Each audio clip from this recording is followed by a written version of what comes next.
거짓과 불의를 상대하는 법, 거짓과 불의를 상대하는 법입니다. 우리 조국 대한민국이 백척간두의 위기 가운데 있습니다. 또 한 주간 많이 놀라셨고, 또 오늘 예배 자리에 나오면서도 또 불안하고 또 염려되는 마음 다 우리 마찬가지일 것 같습니다. 사망의 음침한 골짜기를 지날지라도 함께 해주시겠다는 그 하나님의 약속이 우리 대한민국을 지켜주시고 보호해 주시도록 우리 모든 성도들이 함께 기도했으면 좋겠습니다. 속히 안정을 되찾을 수 있도록, 또 헌법의 가치와 민주주의의 가치가 잘 지켜질 수 있도록, 특별히 중요한 결정을 하는 지도자들이 또 바르게 또 결정할 수 있도록 그들을 붙들어 주시고 지혜를 달라고, 또 함께 비상의 시국에 우리 성도들의 기도도 또 비상적으로 우리 함께 기도하는 우리 예수비전교회 성도님들 되기를 간절히 소망합니다. 지난주에는 사내들인 공회에서의 사도 바울의 재판을 살펴봤습니다. 주위를 아무리 둘러봐도 아무 편이 없는 듯 할 때 주님께서 사도 바울 곁에 서서 담대하라 말씀하시면서 예루살렘에서 나를 증언한 것처럼 로마에 가서도 증언하리라 라고 약속을 해주셨죠. 그것을 통해 어두운 밤, 성도들이 어두운 밤을 지날 때 하나님께서 반드시 우리 영혼이 느끼도록 우리 가운데 임재하신다는 것을 살펴봤고요. 그래서 그 하나님의 길을 가는 성도를, 또 하나님의 계획을, 또 목적을 그 어떤 세력도 음해할 수 없다는 것을 살펴보았고, 방해하고 음해할 수 없을 뿐만 아니라 하나님께서는 그걸 통해 오히려 십자가를 부활로 만드시는 하나님의 반전의 역사가 그 방해를 통해 오히려 하나님의 일을 이루신다는 걸 살펴봤습니다. 사도행전 24장부터 26장까지는 계속해서 4개의 재판이 진행되는데요, 오늘은 그 중에 두 번째 재판입니다. 이제 바울을 제거하려는 유대 종교 지도자들의 그 열심은 아무도 말릴 수 없습니다. 이제 바울이 가이사라에 안전하게 도착한 지 5일째가 되던 날, 유대 종교 지도자들이 바울을 고소하기 위해서 벨릭스 총독을 찾아오죠. 이전에 이제 예루살렘은 자기들의 안방이었죠. 그래서 민심을 이용해 정치인을 압박할 수 있었는데, 가이사라에서는 그렇게 할 수가 없기 때문에 그들은 아주 유명한 그리고 전문 변호사인 더둘로를 고용해서 바울을 고소하기 위해서 찾아옵니다. 자, 그래서 1절부터 9절까지는 이 더둘로의 고소의 내용이 쭉 기록이 되어 있습니다. 자, 더둘로는 변론을 시작하면서 전문 변호사답게 총독의 환심을 사기 위해서 이렇게 찬사를 장황하게 쏟아냅니다. 자, 3절 말씀을 제가 읽겠습니다. 벨릭스가 가여, 우리가 당신을 힘입어 태평을 누리고 또 이 민족이 당신의 성견으로 말미암아 여러 가지로 개선된 것을 우리가 어느 모양으로나 어느 것에서나 크게 감사하나이다. 만약에 이 말을 유대 백성들이 들었다면 아마 코웃음을 쳤을 것입니다. 왜냐하면 벨릭스는 그런 사람이 아니었거든요. 벨릭스는 태평, 성견지명 이것과 거리가 멀고 아주 매우 포악하고 흉악하고 잔인한 통치자, 그래서 유대인들이 아주 혐오하던 총독이었습니다. 그러니까 지금 더둘로가 한 이 말은 뭐예요? 아첨이죠. 그리고 허풍이고 가장이었습니다. 그래서 신학자 바클레이란 분은 이 더둘로의 이 말을 메스꺼울 정도다라고 평했습니다. 자, 이렇게 한껏 아첨을 한 후에 이제 고발의 내용에 본격적으로 들어가는데요. 자, 그것이 24장 5절 6절인데 세 가지로 요약해 볼 수 있습니다. 자, 읽어가면서 살펴보겠습니다. 첫 번째, 우리가 보니 이 사람은 전염병 같은 자라, 천하에 흩어진 유대인을 다 소유하게 하는 자요. 첫 번째 죄목은 소유죄입니다. 여기 전염병은 퍼지죠.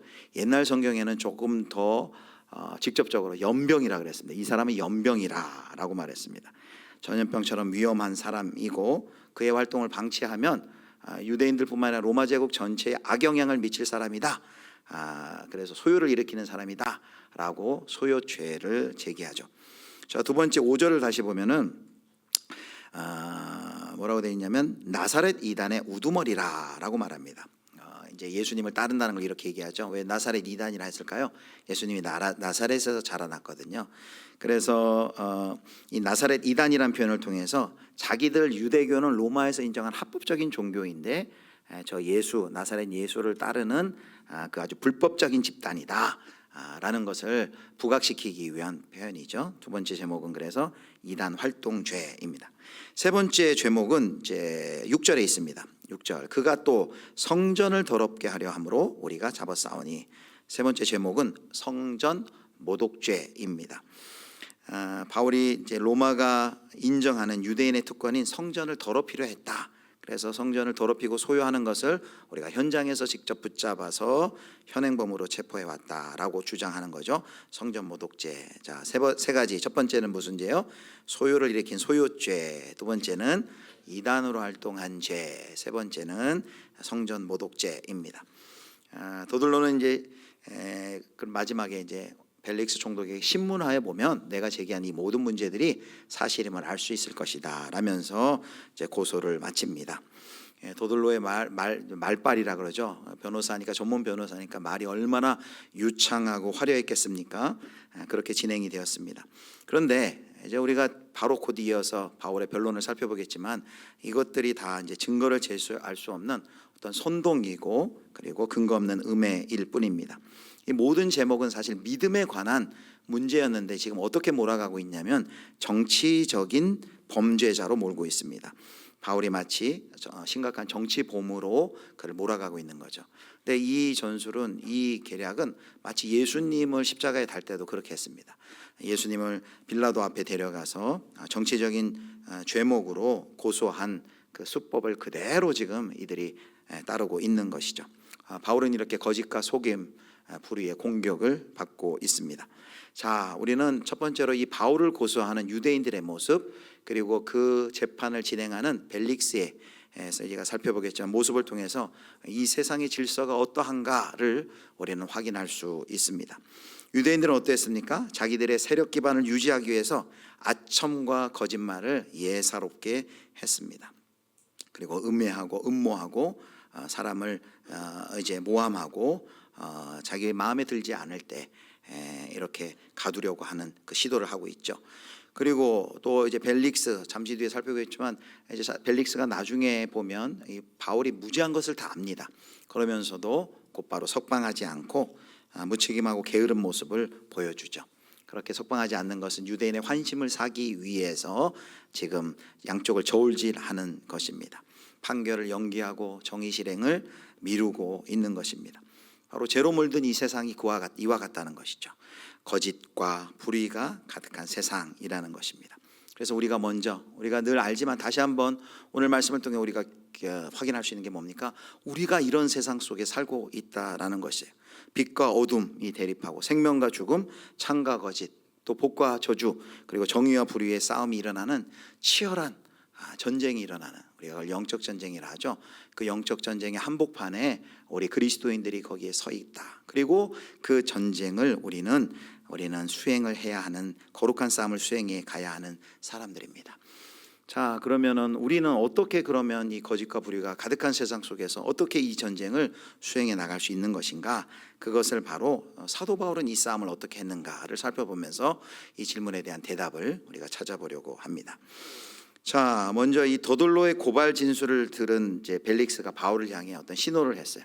고개를 끄덕였는지 뭐 손을 표시를 했는지. 그러자 사도 바울이 아주 정중한 태도로, 그러나 더돌로처럼 아첨하지 않으면서 그가 자신의 변론을 조리 있게 시작합니다. 여러분, 이 공회 재판정에 섰을 때 얼마나 살벌한 분위기였겠습니까? 충분히 위축될 수 있을 것이에요. 근데 사도 바울의 이제 살펴볼 그 변론의 모습을 보면 조금도 위축되지 않고 절제된 언어로 당당하게 진실에 입각하여 변론을 시작합니다.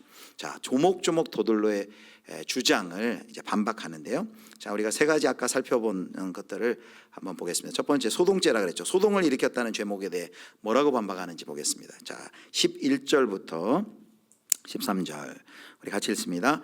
당신이 아실 수 있는 바와 같이 내가 예루살렘에 예배하러 올라간 지 열 이틀밖에 안 되었고 그들은 내가 성전에서 누구와 변론하는 것이나 회당 또는 시중에서 무리를 소동하게 하는 것을 보지 못하였으니 이제 나를 고발하는 모든 일에 대하여 그들이 능히 당신 앞에 내세울 것이 없나이다. 아멘. 자, 첫 번째 바울이 뭘 얘기하면 내가 소동케 하는 어떤 일을 했다 그러는데 자신이 예루살렘에 온 지 열 이틀밖에 되지 않았다라는 점을 언급합니다.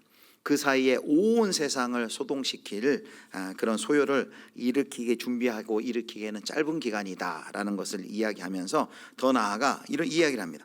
고소한 이들 중에 바울이 성전이나 회당이나 도시에서 누구와 만나 어디서든지 소요를 일으키는 그런 행동을 본 사람이 있으면 한번 증인으로 내세워 보라는 거죠.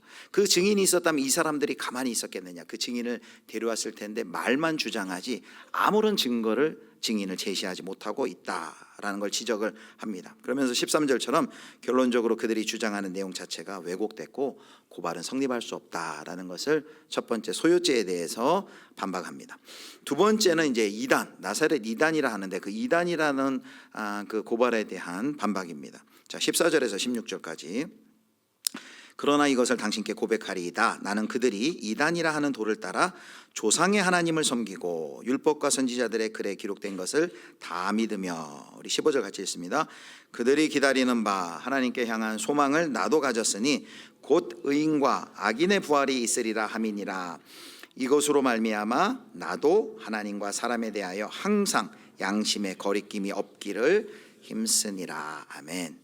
자, 바울이 자신을 이단이라 한 고소를 반박하는데요. 뭐라고 얘기합니까? 저들은 이 종파의 도와 정통 유대교의 도가 전혀 무관한 것으로 얘기하지만 사실은 저들이 이단이라 말하는 이 도를 따라 나도 유대인들의 조상의 하나님을 섬기고 있습니다. 또 저들이 율법과 선지자들의 글을 믿는 것처럼 나도 똑같이 믿고 있습니다. 그리고 저들이 하나님께 향한 그 소망, 즉 의인과 악인의 부활이 있게 될 그 종말의 소망을 자신도 똑같이 가지고 있습니다. 지금 뭘 말하는 거예요? 소위 그들이 말하는 나사렛파가 유대교와 다른 하나님을 믿고 있는 것이 아니다. 우리가 이단이 아니다라는 것을 강조하고 있는 것이죠. 그러면서 15절에 마지막에 하나님과 사람 앞에 자신은 양심의 거리낌이 없이 살기를 힘쓰고 있다라고 이야기를 합니다. 자, 이게 이제 두 번째 반박이었고, 이제 마지막 반박은 성전 모독죄에 대한 반박이 17절부터 20절인데 여기는 읽지 않도록 하겠습니다. 대략 내용이 이렇습니다. 자신이 5년여 만에 전도여행을 마치고 왔을 때 어떤 일이 있었는지를 이야기해요. 자기가 왜 예루살렘에 방문했는지 목적을 얘기합니다. 선교지를 돌면서 선교 헌금을 가지고 그것을 전달하기에 예루살렘에 왔지 어떤 소동을 일으키기 위해 계획을 하고 자신이 온 것이 아니다라는 거죠. 그런데 왜 소요 사태가 일어났는지 그 정황을 이야기합니다. 자신은 성전에서 결례를 지키고 제사를 지내기 위해서 왔는데 자신을 본 아시아에서 온 어떤 사람들이 소동을 일으켰다라는 것을 이야기를 합니다. 만약에 자신에게 문제가 있었다면 어떤 결정적인 증인이 고발인으로 아까 첫 번째 이야기한 것처럼 분명히 여기에 재판에 참석했을 텐데 그들은 그렇게 하지 않았다는 것이요. 그리고 자신이 죽은 자의 부활에 관한 부활의 외에 한 말이 있다면 그것을 한번 증언해 봐라라고 자신 있게 벨릭스에게 요구를 합니다. 결백의 자신감을 내비치는 것이죠. 자, 이 세 가지 더둘로의 죄목에 대해서 세 가지 조목조목 이렇게 반박을 합니다. 자, 이로써 바울은 자기 변호 연설을 끝냈어요. 우리가 살펴본 것처럼 바울이 거기서 흥분하지 않습니다. 매우 절제된 언어를 가지고 조목조목 그 제기된 문제에 대해서 반박을 하고 변론을 하였습니다. 자, 우리는 먼저 이 바울의 변호를 보면서 이 바울의 변호가 바로 바울의 현장이 예수님께서 약속하신 그 약속이 성취된 자리라는 것을 확인할 수 있어요. 예수님이 어떤 약속을 해주셨나요? 누가복음 12장 11, 12절 우리 같이 읽겠습니다. 11, 12절 사람이 너희를 회당이나 위정자나 권세 있는 자 앞에 끌고 가거든 어떻게 무엇으로 대답하여 무엇으로 말할까 염려하지 말라. 마땅히 할 말을 성령이 곧 그때에 너희에게 가르치리라 하시니라. 제자들이 회당이나 그리고 권세자 앞에 끌려갈 때 해주신 약속이 뭐예요? 두려워하지 말아라. 성령께서 변호할 말을 너 입에 주실 것이다. 성령님이 함께 하시며 지혜를 주실 것이다 라고 약속해 주셨는데 지금 사도 바울이 바로 그 순간 그 자리에 있을 때 성령님이 함께 하여 주시고 그에게 지혜를 주시고 계시다라는 사실을 우리는 확인할 수 있습니다. 자, 그리고 우리가 이제 아까 했던 질문에 대한 첫 번째 대답을 할 차례입니다. 우리 오늘의 질문이 뭐예요? 어떻게 거짓과 불의가 가득한 세상에서 성도는 그리스도인은 어떻게 그걸 대해야 될 것인가를 바울을 통해서 알아보기로 했는데요. 바울이 지금 어떻게 대응하고 있습니까? 자, 바울이 더돌로의 거짓 고발에 어떻게 대처하는지를 한번 보십시오. 바울은 한마디로 자신이 행한 그대로 말하고 있습니다. 총독이나 제사장이 어떻게 생각할지, 어떻게 말해야 무죄를 받을 수 있을지 그거는 고려 대상이 아닙니다. 우리가 재판에서 이기려면 어떻게 해야 된다 모두가 생각해요? 말을 잘해야 된다라고 생각을 합니다. 말을 잘해야 이기는 것을 재판으로 생각합니다. 그런데 바울의 지금 모습을 보세요. 변호의 모습을 보세요. 재판을 이기기 위해서 말을 잘하려고 어떤 사실을 왜곡하거나 그리고 거짓을 섞거나 과장하지 않습니다. 대신 사도 바울이 하는 것은 그 제기된 문제들에 대해서 무엇이 잘못된 주장인지 자기가 했던 그대로의 삶과 행동을 그대로 이야기하고 있습니다. 진실한 변증을 하고 있는 것이죠. 여러분, 자기를 위해서 사실을 충분히 왜곡하거나 과장할 수 있지 않겠습니까? 변호할 때. 그런데 자기를 위해 사실을 왜곡하지 않고 과장되게 해석하지 않을 수 있는 그런 힘은 어디서 나오는 것일까요? 그것은 바울은 하나님께서 자신을 부르신 그 부르심에 합당한 삶을 살아왔기 때문에 그대로 이야기할 수 있었던 것입니다. 다시 말하면 바울이 예수 그리스도를 닮아가는 그 삶이 그를 담대하게 했던 것입니다. 그래서 사도행전의 묘사는 계속해서 뭘 보여주냐면 사도 바울이 그리고 제자들이 예수님을 닮았다, 예수 그리스도를 닮아감을 계속해서 강조하고 있어요. 이 사도 바울에서도 보면 지금 예수님하고 똑같이 산헤드린 공회에서 사도 바울이 지금 재판을 받고 있어요. 예수님이 가신 길을 그대로 따라가는 사도 바울은 예수님을 닮아 있고 예수님처럼 고난을 받고 있어요. 예수님께서 빌라도 앞에 재판을 받는 것처럼 벨릭스 앞에서 사도 바울도 그의 길을 따라가면서 똑같이 재판을 받고 있어요. 뭘 보여줘요? 사도 바울이 예수님을 따라가고 닮아가고 있음을 보여주고 있는 것입니다. 예수님을, 그의 삶을 한마디로 얘기하면 예수님을 닮아가고 있는 것이고, 거짓과 불의가 그를 공격할 때 그는 예수 그리스도를 닮아가는 삶을 살아왔고 그 삶을 가지고 맞서는 것입니다. 우리는 이 세상에서 승리할 때 말싸움을 잘하면, 말을 잘하면 승리한다라고 생각을 합니다. 그런데 사도 바울은 여기서 말싸움을 잘하기 위해서 노력하는 것이 아니라 그가 하고 있는 것은 뭐예요? 그가 하고 있는 건 예수 그리스도를 닮아가는 삶을 살아왔고 그 삶 그대로, 그 삶으로 그 거짓과 불의를 맞닥뜨리고 있는 것입니다. 자, 예수님을 닮아가는 것, 게리 토마스라는 분이 이렇게 얘기를 했어요. 자, 같이 한번 보겠습니다. 우리 같이 한번 읽습니다. 거룩이란 하지 않아야 할 일들의 목록을 만드는 것이 아니라 넘치도록 쏟아지는 영광의 물벼락에 흠뻑 잠겨 열정적으로 그리스도를 닮아가는 일이다. 주가는 다 묘사고요. 한마디로 거룩이란 뭐예요? 거룩이란 마지막 이게 뭡니까? 그리스도를 닮아가는 것이다. 우리가 거룩하면 이것도 안 하고 저것도 안 하고 저것도 피하고 이게 거룩인 줄 알았는데 그게 아니라 거룩이란 그리스도를 닮아가는 것이다 라는 것입니다. 그리고 바로 그리스도를 닮아갈 때 거룩이, 능력이 있다는 것이죠. 그래서 오늘 첫 번째 우리가 기억해야 될 것은 우리의 싸움은 세상처럼 거짓과 속임수로 말싸움으로 이르는 말싸움이 아니라 우리의 싸움은 뭐예요? 삶으로 싸우는 싸움이에요. 그런데 그 삶의 싸움은 어떤 싸움이에요? 예수님을 더 닮아가느냐 닮아가지 않느냐라는 그 싸움을 가지고 그 삶을 가지고 싸운다는 것이죠. 자, 첫 번째, 그래서 우리가 이렇게 정리할 수 있겠습니다. 같이 읽겠습니다. 성도는 말싸움이 아니라 삶싸움을 해야 한다. 거룩한 삶, 우리가 예수 그리스도를 닮아가는 그 싸움을 우리가 평소에도 해야 될 것이고, 그리고 거짓과 불의와 우리가 뭘로 맞닥뜨려요? 이 삶으로, 그 거룩한 삶을 통해 그 거룩한 삶이 능력이란 걸 믿고 거룩한 삶으로 맞닥뜨려야 한다는 것이죠. 사랑하는 성도 여러분, 세상은 성공과 성취가 이 세상의 목표입니다. 목적입니다. 그런데 그리스도인의 목표는 뭐예요? 바로 그리스도를 닮아가는 것. 한마디로 얘기하면 거룩이 우리의 성도의 목표인 줄 믿습니다. 그렇게 살 때, 예수 그리스도를 닮아가는 그런 삶을 살 때 그것이 참된 능력이 된다는 거예요. 거짓과 불의를 맞닥뜨릴 수 있는 참된 능력이 된다는 것, 우리가 오늘 첫 번째 확인할 수 있습니다. 자, 이제 두 번째를 살펴볼 텐데요. 자, 바울의 변론을 다 들은 벨릭스가 어떻게 판결을 내리는지 보십시오. 22절입니다. 자, 22절 같이 읽습니다. 벨릭스가 이 도에 관한 것을 더 자세히 아는 고로 연기하여 이르되 천부장 루시아가 내려오거든 너희를 처결하리라 하고, 여기 연기하여 뭐 탤런트 배우가 연기하는 그 연기가 아니라 미룬다라는 뜻이에요. 자, 재판을 연기합니다. 분명히 지금 그리스도의 도에 대해서 이 벨릭스 총독은 알고 있어요. 아내를 통해서 그가 들었거든요. 그리고 이 사도 바울이 무죄하다는 것을 그가 잘 알고 있습니다. 그럼에도 불구하고 판결을 연기합니다. 핑계를 대죠. 천부장 루시아가 내려오거든 너희를 처결하리라. 왜 이렇게 했을까? 왜 연기한다고 했을까요? 아까도 언급했지만은 유대인들의 지배계층의 신기를 건드리지 않기 위해서 눈치를 지금 보고 있는 것이죠. 그뿐만이 아니에요.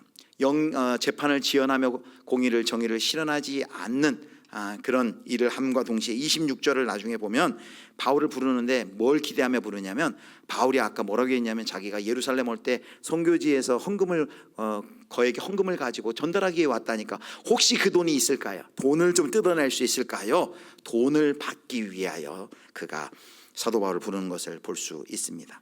자, 사도 바울을 그래서 이 벨릭스 부부가 부릅니다.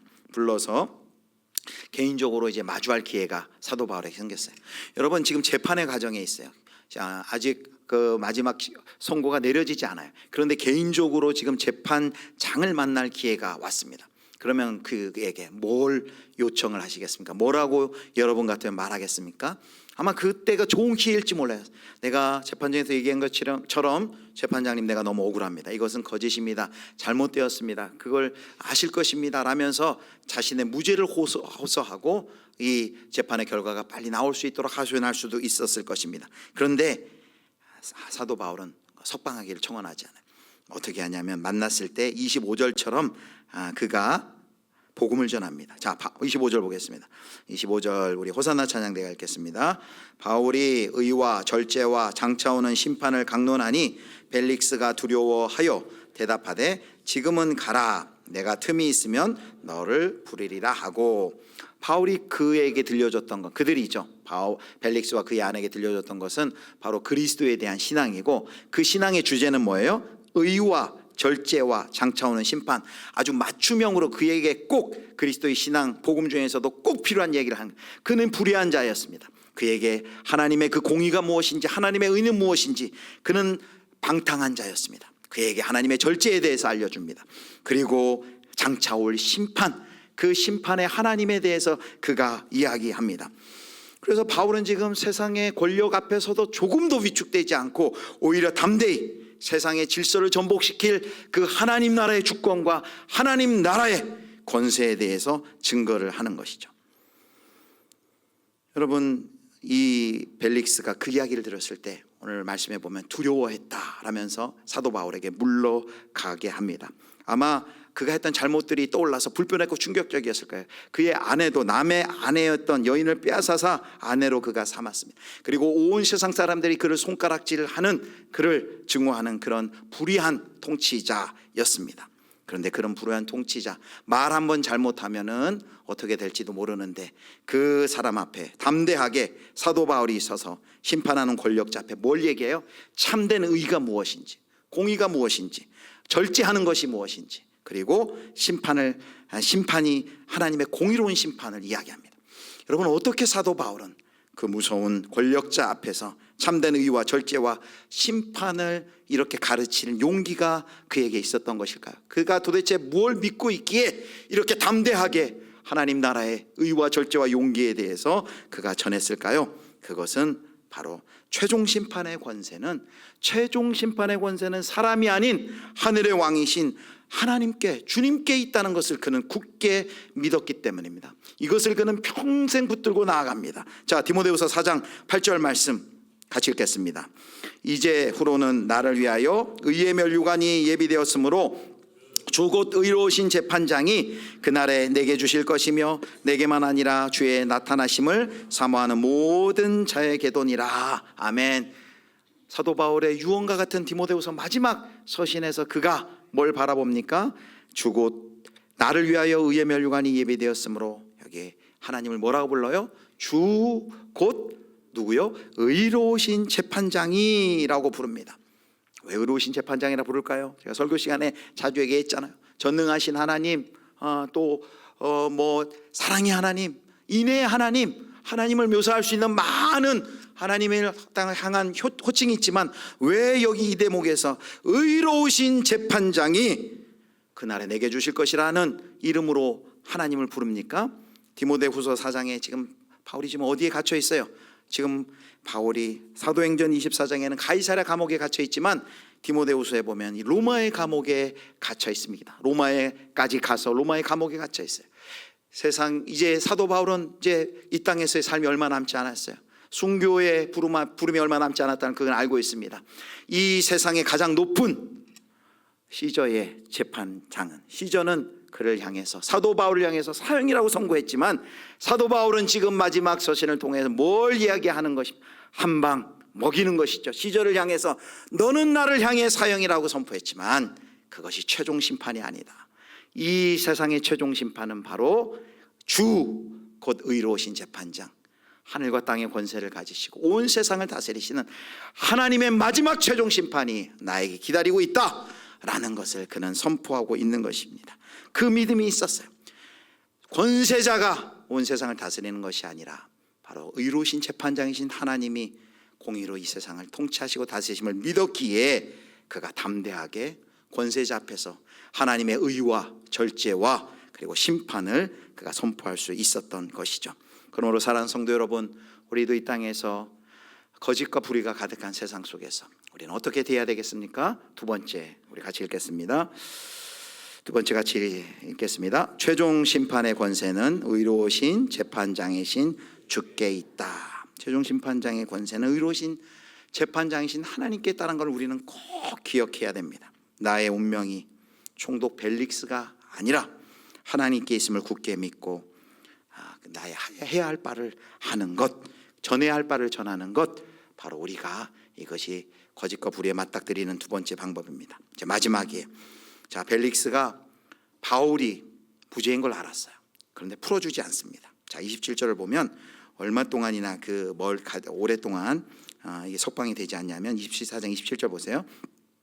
제가 보겠습니다. 여기 뭐라고 되어 있냐면 이태가 지난 후 보르기오 베스도가 벨릭스의 소임을 이어받으니, 이태면 몇 년일까요? 2년을 얘기해요. 2년 동안이나 석방하지 않고 바울을 풀어주지 않습니다. 아무 판결도 내리지 않아요. 판결을 해야지만 되는데, 그리고는 미루다 보니까 이제 후임자가 바뀌어요. 그래서 최종적인 판결이 후임자에게 넘어갑니다. 베스도란 사람에게 넘겨지고 맙니다. 왜 이런 일이 났을까요? 지금 하나님께서는 지금 사도 바울의 발을 묶고 있는 걸 봅니다. 2년이나 가이사랴 감옥에 묶어두십니다. 바울은 우리가 살펴본 것처럼 복음에 합당한 삶을 살고 복음을 증거하기에 힘쓰고 하나님이 공의로우신 재판장이신 줄 주님을 믿고 신실한 증인의 삶을 살아가고 있는데도 불구하고 그가 묶여 있습니다. 바울에게 아무런 죄도 없고 분명히 로마까지 하나님이 데리고 갈 것이라는 확신을 그에게 주셨는데도 말입니다. 사랑하는 성도 여러분, 사도 바울은 이 가이사랴 감옥에서 재판이 지연되고 하나님의 공의가 나타나지 않는 이 2년을 보내면서 어떤 생각을 했을까요? 하나님 왜 나를 기다리게 하실까? 이런 생각을 했을 것입니다. 그러나 그의 한결같은 결론은 뭘까요? 그 기다리는 2년이 억울한 옥살이나 시간 낭비가 아닐 것이다. 로마로 자신을 데려가기 위한 그것은 하나님의 전략임을 그는 믿고 이해하고 알았을 것입니다. 이것이 이 2년이 억울한 옥살이나 억울한 시간의 낭비가 아니라 하나님이 지금도 일하고 계심을 그는 확실히 믿었을 것입니다. 우리가 여기서 알 수 있는 것이 있습니다. 우리의 삶 가운데서도 이런 2년의 시간이 있을 수 있어요. 나의 고달픈 형편이, 그러나 바로 그 2년을 통해 하나님께서는 사도 바울을 로마로 옮기시려는 그 일을 하나님께서는 중단 없이 하고 계셨던 것이죠. 늘 나의 고달픈 형편이지만 주님께서 그 과정과 시간을 통해서 우리를 하나님의 새 일로 우리를 인도하시는 그 일이 하나님의 통로가 될 수 있다는 것입니다. 여기 사도행전에는요 2년에 대한 해명이 없어요. 아무런 해명을 하지 않아요. 그런데 하나님께서 사도행전 28장 마지막 30, 31절, 우리 이제 12월 마지막 주일에 살펴볼 건데 거기에 뭘 선포하는 줄 아십니까? 복음의 승리, 하나님의 승리를 사도행전 마지막에 선포하면서 사도행전을 마감하는 것을 볼 수 있습니다. 사랑하는 성도 여러분, 우리의 삶이 바울이 가이사랴 감옥에서 보냈던 2년일 수가 있습니다. 의와 절제와 하나님의 심판을 전하지만, 담대하게 죽음을 각오하고 전하지만, 현실에서는 아무런 일도 일어나지 않는 것만 같고, 악인들은 더 득세하고 불의는 온 세상을 감싸고 어둠은 더 짙어져 가는 듯 우리 가운데 보일 수 있습니다. 그런데 우리가 뭘 믿어야 돼요? 그 2년의 시간이지만 그 가운데 사도 바울이 굳게 믿었던 것은 하나님은 지금도 일하고 계신다라는 것이죠. 하나님은 하나님이시기를 결코 중단하지 않으신다. 이 시간을 통해서 지금 당장은 아니지만 하나님께서는 일하실 것인다. 그 믿음의 고백이 뭐예요? 아까 사도행전 디모데후서 4장 8절에 10절에 보면 20절 8절에 보면 뭐라고 되어 있습니까? 주고 들어오신 재판장이 어떻게 되냐면 그날에 내게 주실 것이요. 무슨 얘기예요? 하나님의 공의가 나타나는 그날과 지금과 간격이 있다는 거예요. 그런데 그날에 우리가 반드시 그날을 기다리겠지만 그날은 헛된 시간이 아니고 하나님이 일하는 시간이고 하나님의 하나님 되심을 하나님께서는 보여주시는 그 시간임을 사도 바울이 기억하고 있는 것입니다. 사랑하는 성도 여러분, 오늘 거짓과 불의가 가득한 이 세상 속에서 우리 예수 믿는 성도들은 어떻게 되어야 될지 세 가지 살펴봤습니다. 정리해 볼까요? 첫 번째, 우리 같이 읽겠습니다. 성도는 말싸움이 아니라 삶싸움을 해야 한다. 거룩한 삶을 위한 싸움, 예수 그리스도를 닮아가는 싸움으로 우리가 승부를 해야 되는 존재라는 것이죠.